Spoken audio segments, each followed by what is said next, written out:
오늘 하나님 말씀 사도행전 28장 16절에서 24절까지 말씀이 되겠습니다. 이제 다음 주 수요일 날 사도행전이 다 끝나게 되겠습니다.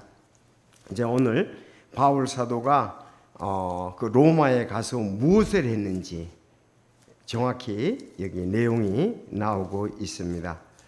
참 우리가 이런 부분을 볼 때 역시 오늘날 저희들도 같은 마음과 목적, 목표를 가지고 또 주님을 섬겨야 되라고 생각이 됩니다. 사도행전 28장 16절부터 24절까지가 같은 내용입니다. 같이 읽도록 하겠습니다. 16절 지난번에 읽었지만은 우리 16절부터 시작해서 24절까지 자, 제가 16절 읽겠습니다. 우리가 로마에 다다름에 백부장이 제수들을 호위대장에게 넘겨주되 바울은 그를 지키는 한 군사와 함께 따로 거하게 허락하더라.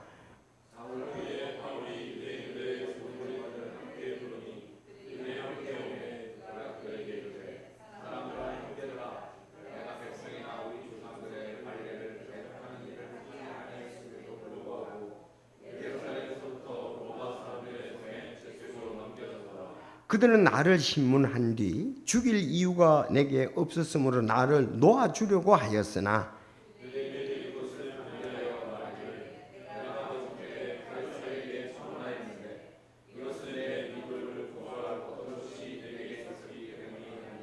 그래서 이런 까닭으로 내가 너희를 보고 너희와 함께 말하려고 너희를 불렀으니 이는 이스라엘의 소망으로 인해 내가 이 사슬에 결박되었기 때문이라 하매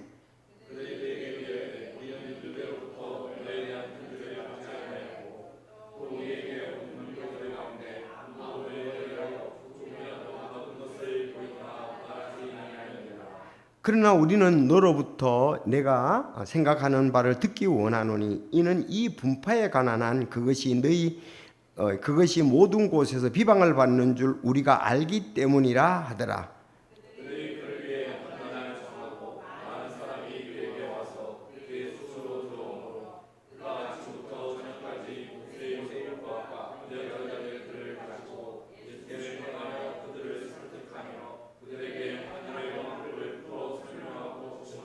어떤 사람은 그가 말한 것을 믿고 어떤 사람들은 믿지 아니하더라. 아멘. 기도하겠습니다. 하나님 아버지 감사합니다. 저희들 찬양으로 영광을 돌리고 이 시간 또 말씀을 통해 하나님의 뜻을 알고 우리도 순종하기를 원합니다. 하나님께서 참 능력과 지혜로 사용하시던 바울 사도 주님 그의 그 참 사역을 우리도 본받기를 원합니다. 오늘 역사해 주시고 또 우리에게 감동해 주시며 진리로 인도하여 주시옵소서. 마칠 때까지 도와주시길 바라오며 예수님의 이름으로 기도드리옵나이다. 아멘. 자, 오늘 제목은 로마에서 전한 복음입니다. 로마에서 전한 복음. 자, 말씀을 보면 세 가지로 이렇게 나누어 볼 수가 있습니다. 첫째, 바울에게 주어진 이게 복음의 통로죠. 복음을 전할 통로가 되었는데 사도행전 오늘 28장 16절 제가 읽은 것입니다. 두 번째, 바울은 유대인들에게 사실 여기 유대인들 우두머리들에게 그랬습니다. 우두머리들, 치리자들 또 지도자들 그들을 갖다가서 로마에 도착해 가서 불렀습니다. 그러면서 내가 로마에 온 이유에 대해서 이제 설명하는 내용이 사도행전 20장 17절에서 20절까지입니다. 그리고 난 다음에 바울은 유대인들에게 뭘 했을까요? 복음을 전했습니다. 사도행전 28장 23절에서 24절. 사실 오늘 우리에게도 굉장히 도전이 되는 말씀이라고 보면 되겠습니다. 일단 자기가 제수로 왔기 때문에 왜 내가 이렇게 여기 오늘 보니까 이 사슬에 결박되어 그랬거든요. 결박은 되어 있는 거예요. 이 사슬에 결박은 되어 있습니다. 그래서 내가 왜 결박되어서 일로 왔느냐 그거에 대해서 잠깐 설명을 하고 그 다음에 유대인들이 그에게 이제 궁금한 점에 대해서 이 분파 당신의 분파는 도대체 뭐냐 이렇게 이게 그 분파에 대해서 좀 알기를 원한다. 그랬을 때 예수 그리스도에 대한 복음을 전했던 것을 보게 됩니다. 그래서 오늘 그 17절 위에 보면 로마에서의 사역입니다. 로마에 도착해서 사역. 역시 우리도 이런 데 초점을 맞춰야 되고 이와 같아야 된다고 생각이 됩니다. 그래서 다른 거 한 것이 아니고 로마에서도 복음을 전해야겠다고 원래부터 이미 그 뜻을 가지고 있었고 하나님께서 그것을 허락하셔서 지금까지 섭리 가운데 인도해 주셨습니다. 그래서 오늘 하나하나 좀 이렇게 살펴보기를 원합니다. 지난번에는 수요일 날 멜리데 섬을 떠나 로마에 도착했었죠. 그때 이제 순풍으로 하나님이 신실하게 인도를 해 주셨고요. 또 낯선 곳에 갔는데 형제들이 이 배웅을 나왔습니다. 그렇죠? 그리고 섭리 가운데 로마에 도착하게 되었습니다. 오늘 16절에 보니까 우리가 로마에 다다름에 그렇습니다. 바울이 이제 로마는 처음 왔죠. 로마는 처음 왔습니다. 로마는 뭐 상당히 거리가 머니까요. 로마에 다다름에 로마에 이제 다다랐다. 그 이제 제수로서의 그 심장부에 그 자기가 가야 할 곳에 머무게 되었다는 것이죠. 백부장이 제수를 호위대장에게 넘겨주되 바울은 그를 지키는 군사 한 명과 함께 따로 거하게 하였더라 그랬어요. 그런데 이렇게 제수로 왔지만 참 이렇게 경비 없이 보호받으면서 긍정적으로 생각하면 복음을 자기는 모든 것을 다 복음 전하는 일에 쓰이기를 원하는 마음이니까 어떻게 했어요? 부정적으로 보면 한없이 어렵고 힘들고 그렇지만 긍정적으로 보면 나라에서 보호해줘가지고 로마까지 왔습니다. 그렇지 않으면 로마까지 오는 비용도 이게 엄청나잖아요.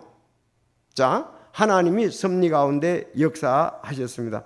그래서 오늘 뭐 이 부분들 다 전하고 이렇게 했는데 그 뉴스에 보니까 트럼프 대통령이 한국의 그 우리나라의 교회를 건드린 거에 대해서 그 얘기가 또 나오고 그 윤 대통령에 대해서 너무 이거 홀대하는 거 아니냐, 혹사하는 거 아니냐, 뭐 그런 쪽으로 좀 이렇게 그래서 야 이거 하나님께서 또 그 사람을 또 쓰시는구나. 완전히 뭐 우리가 그냥 되는 대로 뭐 그 사람들 되는 대로 하는 게 아니라 또 하나님이 이런 부분에서 또 그 참 세계 가장 강대국의 사람을 진짜 그 역시 정치라는 것이 미국이 그 강대국이랑 무시 못 하겠더라고요. 그렇지 않습니까? 그러면 세금 많이 때리니까 먹고 살려면 어떻게 했어요? 순종하고 들어가야 되지. 그런데 여러모로 또 그래서 하나님이 살아계셔서 우리가 복음 전하고 그리스도인들이 하나님의 사역하는 어떤 이런 부분에 대해서 또 역사하시는 것도 좀 섭리 가운데 하시는 게 아닌가 그렇게 생각을 해 보았습니다. 역시 바울 시대 마찬가지였습니다. 로마에 자기가 가고 싶은데 갈 수가 없었잖아요. 어쨌든 하나님께서 제수로 왔지만 로마에서 오늘 제목은 로마에서 전한 복음입니다. 자, 좀 16절을 조금 더 내용을 보겠습니다. 바울은 로마에 도착한 후 구금 상태에서 비교적 자유롭게 지낼 수 있었습니다. 군사 한 명만. 이것은 오늘 바울은 그를 지키는 한 군사 한 명과 함께 따로 거하게 했다라. 나머지 제수들은 전부 다 호위대장이 전부 넘겨줬어요. 호위대장이 넘겨줬는데 바울만 한 그 군사가 지키고 따로 거하게 했습니다. 자, 그러면은 그는 단순히 제수가 아닌 로마 군인의 감심을 받습니다. 그러면서 나중에 보니까 개인 숙소에 머물게 되잖아요. 자, 이것은 우리가 이렇게 볼 수 있습니다. 바울의 신분이 로마 시민권을 가지고 있다. 또 두 번째는 그의 명확한 제목이 없다는 것입니다. 두 가지 이유 때문에 그렇습니다. 로마 시민권을 가지고 있는 사람이고 또 그가 여기 있는 그대로 제목이 없어요. 지금 제수라면 제목이 있어야 되잖아요. 자, 그런 부분 때문에 그런 걸로 보여집니다. 자, 그런데 바울이 거기에 가서 할 수 있었던 것은 특별한 복음이 전할 기회라는 것을 항상 생각을 했습니다. 여러분, 정말 바울과 같이 우리도 어떤 기회가 왔을 때마다 여기 내가 복음을 전하라고 여기에 보냈다. 이 사람들을 만났다. 내가 아니면 누가 할 것이냐. 사실은 하나님께서 우리를 이 땅에 두신 목적이, 그 사람을 만나게 하신 것은 복음을 전하기 위한 목적이 있습니다. 그래서 우리는 때를 얻든지 못 얻든지 그들에게 두드려야 합니다. 공개적으로 내가 그리스도인인 것을 갖다가 사람들에게 나타내 보여야 되죠. 그게 이제 우리가 잘해야 되는 면 중에 하나입니다. 근데 바울은 여기에서 복음을 전할 기회를 가지고, 특별한 기회라는 것을 알고 그렇게 사용되는 것을 볼 수가 있습니다. 바울의 쇠사슬은 복음을 묶는 도구가 아니라 오히려 복음을 전하는 통로로 쓰였다는 거죠. 구금돼서 우리가 선을 행하면은 이렇습니다. 선을 행하게 되면은 그 가운데서 하나님의 뜻을 생각하게 되는데, 악을 행하면 갈등이 있겠죠. 바울 사도는 빌립보에서 보내는 서신에서 이렇게 말했습니다. 그러나 형제들아, 내게 일어난 일들이 도리어 복음을 진전시키는 계기가 된 줄 너희가 알기를 내가 원하노라. 그리하여 그리스도 안에서 내가 결박된 것이 온 궁궐 안과 다른 모든 곳에 드러나게 되었고, 주 안에 있는 형제들 중에 많은 이들이 내가 결박된 것을 인해 확신을 갖게 되고 두려움 없이 더욱더 담대하게 말씀을 말하게 되었느니라. 바울은 지금 하나님의 뜻을 전반적으로 자기가 보는 거예요. 야, 이거 복음에 진전이 있게 되었다. 형제들은 복음을 전할 담대함을 가지고 되고, 나는 궁궐 안과 내게 오는 사람들에게 복음을 전할 이 기회들이 되었다. 이렇게 얘기를 하고 있습니다. 사실 하나님의 사람들이 이렇게 돼야 되는 거죠. 만약에 오늘날도 이런 일에 우리가 계속 쓰인다면은 가장 하나님의 사람으로 드러나게 자기 자신을 살아있는 희생물로 드리라고 봅니다. 오늘 좀 전에 집사님도 기도를 하셨지만, 하나님께서 나에게 이런 재능을 준 것은 영혼들을 구령하라고 준 것이 아닌가. 이렇게 지금 뭐 어떤 일을 갖다가서 지금 아름답게 해줌으로 말미암아 그들에게 복음 전할 기회로 삼는다는 것입니다. 하나님의 섭리는 제수 바울에게 인간의 제약, 즉 감시를 뛰어넘어서 예상치 못한 복음 전하는 도구로 쓰였음을 보게 됩니다. 이렇게 하면서 이렇게 순간적으로 오는 것이 고요한 바다로 75장 찬송이 생각. 큰 물결이 일어나 나시지 못하되 이 풍랑 도움 받아서 더 빨리 갑니다. 자, 오히려 이런 기회를 통해서 복음 전할 기회로 삼는다는 거죠. 그는 모든 곳에서 여하튼 모든 일을 통해서 복음을 전할 기회를 찾았다는 사실입니다. 그래 우리가 공개적으로 좀 돼야 돼요. 여하튼 여러분들이 뭐 시장을 가든 저 시장 가면 저 사람 승리교회 사모다. 저 사람은 승리교회 목사다. 저 사람은 승리교회 성도다. 저 사람은 승리교회 회원이다. 그런 것이 공개적으로 이렇게 되면서 그래야 구원에 대한 것, 성경에 대해서 궁금한 것이 있으면 우리한테 질문을 할 거 아니겠어요? 그렇죠? 바울 사도는 이미 공개적으로 하나님의 사람인 것이 드러났습니다. 도대체 이 사람이 뭘 하다가 여기까지 왔는가? 왜 때로는 우리 민족하고 갈등을 갖는가? 그런 부분에 대해서도 얘기를 하고 있습니다.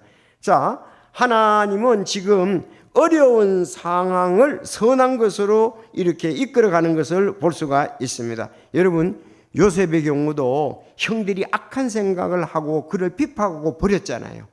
그런데 하나님은 악을 선이 되도록 역사하셨습니다. 유대인들이 지금 선을 갖다가 바울에게 악을 행하고 있지 않습니까? 그렇죠? 오히려 로마 사람들은 재판을 내가지고 나 죽이를 원하는데 유대인들이 원치를 않아서 지금 간 거 아닙니까? 그렇죠? 항소를 했습니다. 자, 창세기 50장 19절 20절 보면 요셉이 그들에게 이르되 두려워하지 마소서 내가 하나님을 대신하리까.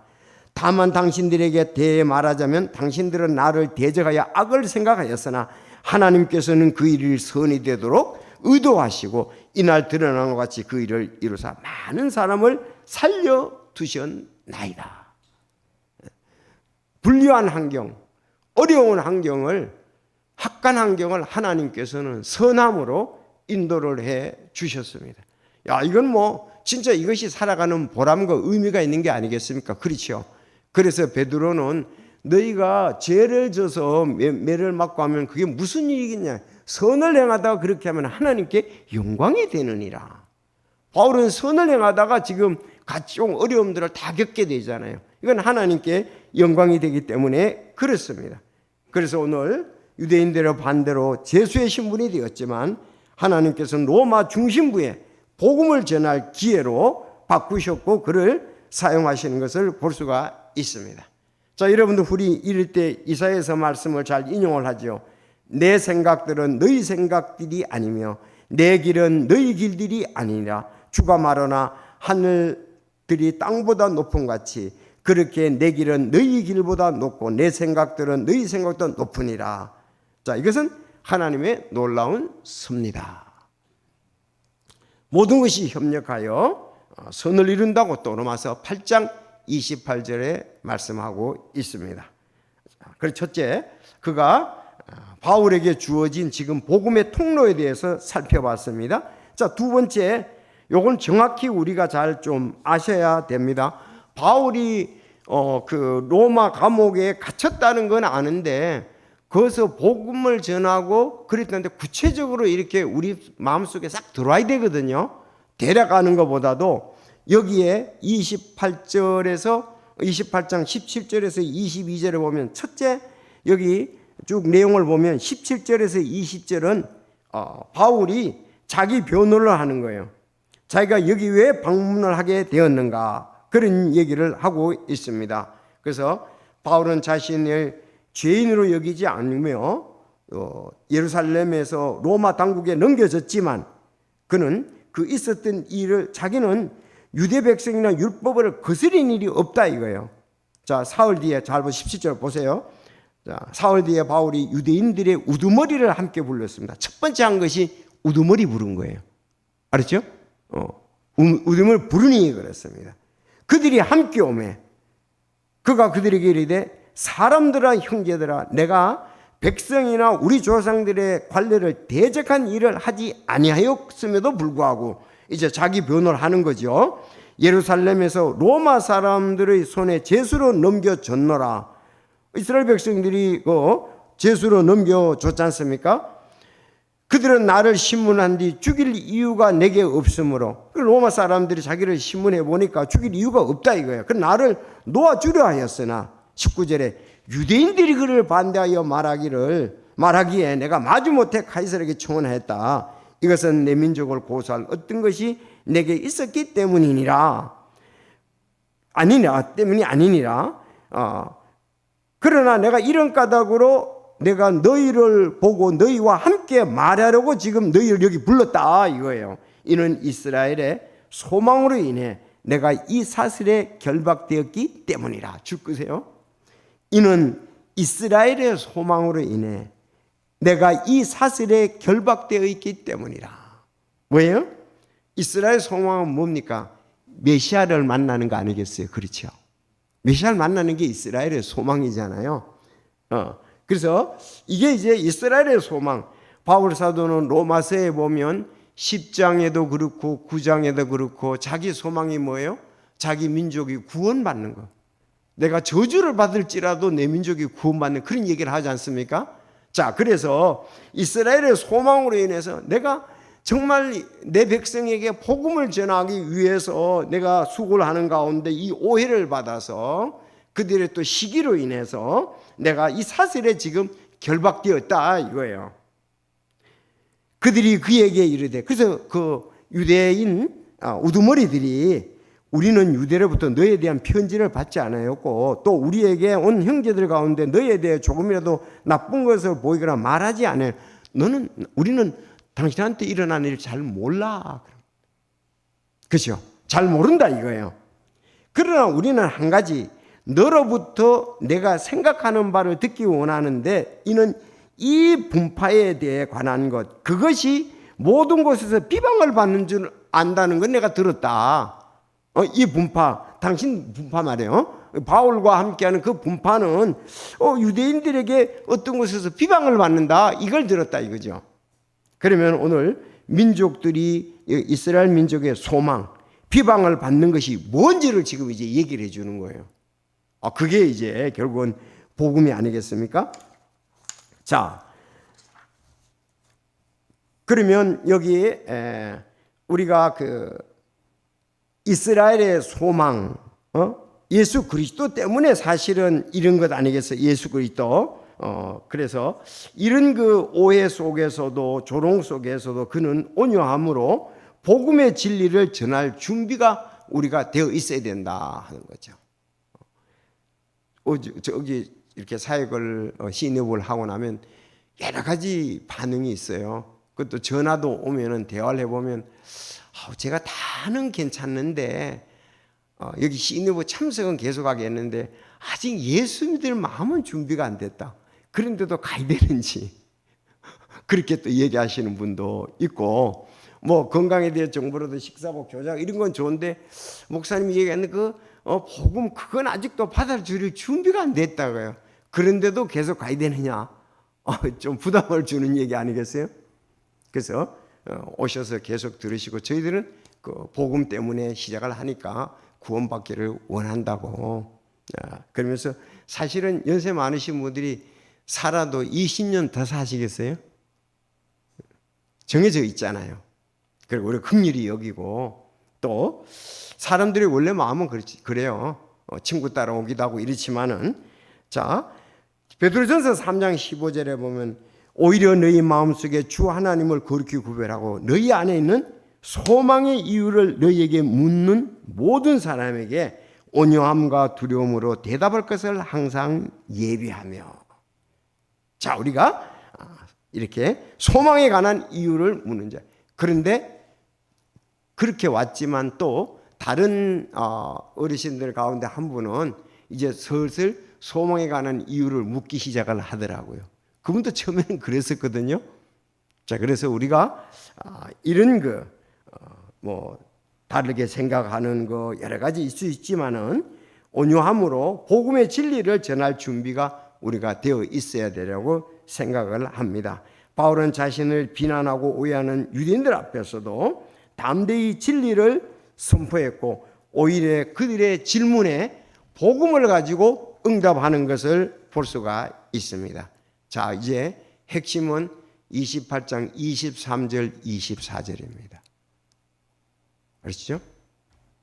자, 이제 이거 일어난 과정입니다. 쭉 일어났는데 핵심은 23절 24절. 자, 여러분 23절 24절 읽어주시기 바랍니다. 시작.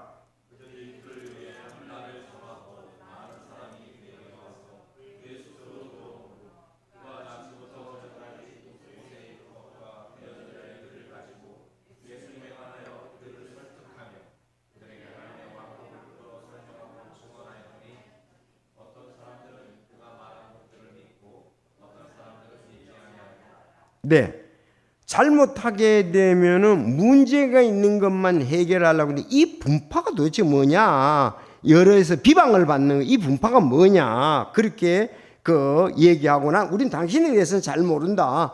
거기에 있지 말고 이제 이로 시작을 해가지고 한 날을 정했습니다. 누가? 유대 지도자들, 우두머리자들에게 한 날을 정해서, 근데 많은 사람들이 왔습니다. 그래서 숙소에 오므로 그가 아침부터 저녁까지, 자, 거기 중요합니다. 모세의 율법과 대언자 글을 가지고 예수에 관하여 그들을 설득하며 그들에게 하나님의 왕국을 풀어 설명하여 증하였더니, 오늘날 우리가 하는 것도 이거 아닙니까? 우리는 모세의 율법과 대언자들을 가지고 예수님에 대해서 선포하고 설득을 하고 하는 것이 우리가 하는 거예요. 지금 그 안에 복음에 대해서 얘기하는 거예요.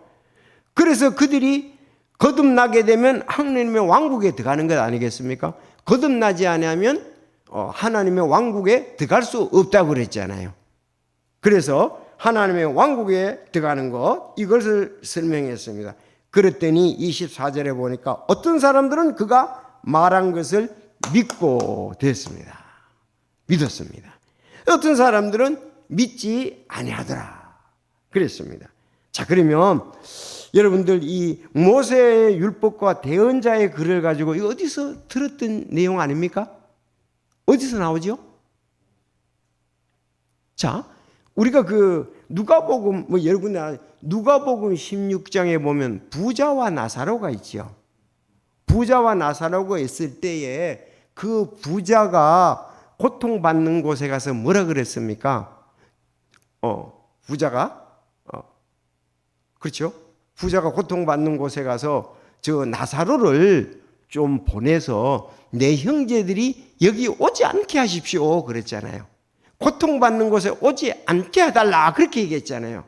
그랬더니 아브라함이 뭐라 그랬습니까? 모세의 율법과 대언자 글을 들을지니라 그랬습니다. 그게 중요해요. 그게 중요해요.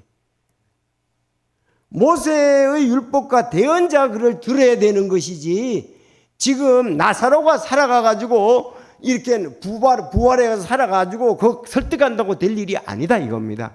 여러분 온갖 기적은 하나의 도구죠. 근데 복음을 믿어야 되지 않겠습니까? 그렇죠. 바로 여기 모세의 율법과 대언자들이 중요합니다. 이걸 가지고 예수에 관하여 설득을 했다 이렇게 말씀을 했습니다. 그리고 하나님의 왕국을 풀어 설명했다. 이 예수님 영접하는 것과 하나님의 왕국에 들어가는 것은 같잖아요. 예수님 영접하면 하나님의 왕국에 들어가지 않습니까? 자, 그런데 그러면 이제 모세의 율법과 대언자들의 글을 가지고 그랬습니다. 그러면 바울 사도가 가서 다른 사람들에게 복음을 전한 것이 이걸 가지고 전했잖아요. 그 당시 신약이 없었지 않습니까? 우리가 잘 아는 고린도전서 15장 복음도 없었었고. 자, 그러면 여기 이제 그러면 예를 하나 들어보겠습니다. 모세의 율법 가운데 진짜 복음이 이제 최초의 복음이라고도 말하고 있잖아요. 그래서 여러분 그리고 조금 더 사도행전 8장 35절에도 보면 그때 빌립이 입을 열어 그 성경에서 시작하여 그에게 예수님을 선포하니라 그랬잖아요. 자, 그래서 모세의 율법과 대언자들 중요하고 예수에 관하여 하는 것이 중요합니다. 알았죠? 예수님에 관하여. 그때 그 빌립은 어느 성경 구절을 가지고 했었죠? 그렇죠. 이사야서 53장 10절 8절 가지고 했습니다. 빌립 사도행전 8장. 근데 다음 주에 그 어떤 분이 그러더라고요. 저도 사도행전 8장에 이디오피아 내시가 구원받는 걸 잘 몰라요. 그것 좀 확실히 전해달라고 하더라고요. 다음 주엔 그래서 복음 전하고 침례에 대해서 하는 거니까 침례식이 있으니까 그래서 제가 그걸 하려고 이렇게 준비를 하고 있습니다. 자, 그때의 그 사도행전 8장 35절에 그때 빌립이 입을 열어 바로 그 성경이 시작하여 그에게 예수님을 선포하니라 그러는데 그때 이사야가 이디오피아 내시가 읽었던 성경 구절이 이사야서 53장 7, 8절이잖아요. 7, 8절. 그건 뭐예요? 이사야 지금 대언자의 글이잖아요. 이래서 하나님의 사람들은 대언자들, 모세가 기록한 것을 가지고도 복음을 전했고 이사야가 전한 것을 가지고도 복음을 전했고 다윗이 전한 것을 가지고도 전했잖아요. 그래서 다윗을 뭐라 그랬죠? 왕이지만 그가 하나님의 말씀을 전한 대언자다 이렇게 나오지 않습니까? 그러니까 우리가 그 성경에서 그런 부분들입니다. 자, 여러분 전도는 감정적인 것이 아니에요. 그렇지 않습니까? 전도는 감정적인 게 아니에요. 그래서 조금 지난주에 이제 그 정문아 이제 그분도 조금 이제 막 섞여 있더라고요. 이렇게 얘기를 들어보니까. 그런데 어떤 부분들을 체험한 건 체험한 것대로 인정해 주는데 사실은 감정적인 것보다 하나님의 말씀에 의해서 구원을 받는 거죠. 구원의 말씀을 인해서 받잖아요. 그게 중요하다. 그러면 여기 모세의 율법 중에 우리가 예수 그리스도에 대한 복음이 어디에 나옵니까? 지난주 제가 한혜란 자매하고 우리 박정래 자매한테 이거 창세기 3장 15절을 얘기를 했었거든요. 근데 이게 참 쉽지는 않아요. 다른 구절들도 거기 보면 내가 너와 여자 사이에 내 씨와 그녀의 씨 사이에 적개심을 두리니 그녀의 씨는 내 머리를 상하게 할 것이요 너는 그의 발꿈치를 상하게 할 것이라 그랬습니다. 이건 그렇지만 여자 씨는 누구죠? 처녀 마리아에게 나신 예수 그리스도를 가리키잖아요. 갈라디아서 4장 4절에 보면 그러나 때가 충만한 때가 찼을 때 하나님께서 자신의 아들을 보내사 여자에게서 나게 하시고, 여자에게서 난 것은 또 우리 예수님 여자에게 낳았죠. 우리는 전부 남자에게 낳지 않습니까? 그러니까 여기에서 머리를 상하게 하고 그는 발꿈치를 상하게 한다. 바로 예수 그리스도의 십자가의 죽으심과 부활을 통해서 사탄의 권세인 뱀의 머리를 상하게 하셨지 않습니까? 예수님은 사망을 정복하심으로써 죄와 사탄으로부터 우리를 구원해 주셨습니다. 그러니까 창세기 3장 15절 가지고도 우리가 복음을 전할 수가 있다는 겁니다. 자, 또 대언자들의 글에서 아까는 이사야를 얘기를 해 53장을 얘기했지만 우리 그 사도행전 2장에서 베드로는 시편 16편 8절에서 11절 가지고 복음을 전했잖아요. 3,000명 구원받을 때 기억나십니까? 3,000명 구원받을 때 사도행전 2장에서는 16장 8절에서 11절 그것을 2장 25절에서 28절에 기록해 놓고 있습니다. 아까 얘기한 대로 빌립이 얘기한 것은 사도행전에 이사야서 53장 7, 8절인데 사도행전 8장에도 그대로 기록을 해놓고 있습니다. 자, 그래서 이런 모세의 율법을 통해서 대언자 다윗을 통해서 또 이사야를 통해서 하나님께서 복음을 거기에 복된 소식을 주었는데 그것을 우리가 잘 해석하고 가르쳐 줌으로 예수가 메시아라는 걸 전해서 혼들이 구원받게 한 거지요. 그러니까 유대인들은 구약에 대해서 잘 알지 않습니까? 구약에 대해서. 그러니까 그들이 알고 있는 것에 대해서 메시아에 대해서 다시 한번 얘기를 하고 바로 이 메시아 예수 그리스도가 와서 십자가에 예수 가나에서 전했잖아요. 이제 그 말을 씀을 가지고 바로 죽고 십자가 죽고 부활했다. 이 부활의 증인이다. 그럼 어떻게 했어요? 자기 간증도 나올 거 아니겠어요? 나도 그 예수에 대해서 핍박자였었다. 그런데 내가 이렇게 해서 믿게 되었다. 간절한 그 호소가 있을 것 아니겠습니까? 그리고 이제 그의 사역들이 전반적으로 나타나는 거죠. 자, 이렇게 귀한 복음을 전했다. 오늘날도 우리가 이렇게 해야 된다는 사실입니다. 그래서 그들은 어떻게 했습니까? 어떤 사람은 믿었고 어떤 사람은 믿지 않았다. 그러니까 그 사람들이 구원받았다. 그 사람들이 그런 귀한 현장에 때가 복음이 잘 전달됐는가 우리는 확실히 알아야 됩니다. 복음 없이는 구원받을 수가 없습니다.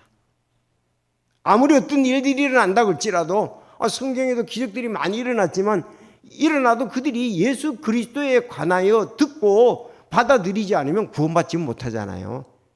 오늘 그들이 믿었다 그랬습니다. 그런데 그 내용들이 알고는 있었어요. 메시아에 대해서. 그렇지만 예수가 메시아라는 것은 예수에 관하여서 예수가 메시아라는 것은 믿지 않았기 때문에 그렇습니다. 우리는 이 부분을 갖다가서 기회를 얻는 대로 우리 환경 속에서 하나님이 우리가 어떤 부분들은 우리가 자원해서 잘 계획대로 되는 것 같지만 어떤 데는 역풍이 일어나는 가운데서도 우리는 또 거기서도 사람들에게 어려움돼도 꼭 좋은 환경만 구원받는 건 아니잖아요.